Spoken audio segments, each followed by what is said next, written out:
Last night, we brought you the story of the Cradys, a local family who said they were wrongly accused of child abuse. Well, since then, many of you have been commenting online. We saw more than 80 comments, 40 of those from people who claimed that they experienced a similar situation, citing, much like the Cradys, medical explanations they said mimicked signs of abuse. Our youngest son was born with a wide range of medical issues related to an undiagnosed rare genetic condition.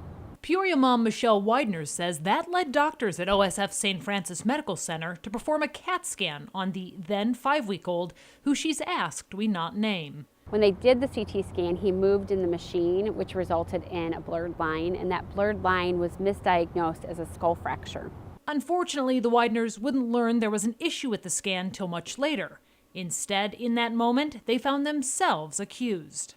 And the child abuse pediatrician told investigators that there was no other explanation than blunt force trauma. During that time, they sought out a second opinion at the Cincinnati Children's Hospital. They were able to decide with 100% accuracy that there was no skull fracture.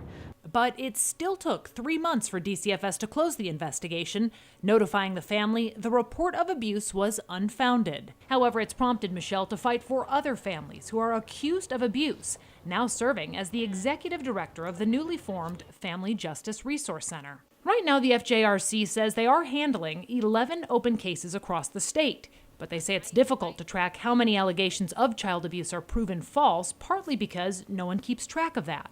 A Springfield father, Richard Britt, says that's what happened to him years ago. He recalls watching TV one night back in 2010 when his 3-month-old daughter, Sanaya, started gasping for air in her crib. I just didn't know what to do. She was lifeless. She was still gasping, breathing very weird. The little girl was transported to OSF in Peoria, where doctors determined she had bleeding on the brain, prompting Dr. Petrak to conclude Sanaya had been either shaken or hit. Britt says he protested and told staff seizures ran in his family. Ultimately, though, he was arrested and taken to the Sangamon County Jail after he claims he was coerced into a confession without an attorney present. I didn't know what was happening. Again, I was 19, and they were just telling me that everything that I did was inaccurate, and it didn't answer their questions. I'm like, I'm not a doctor. I don't have answers for you.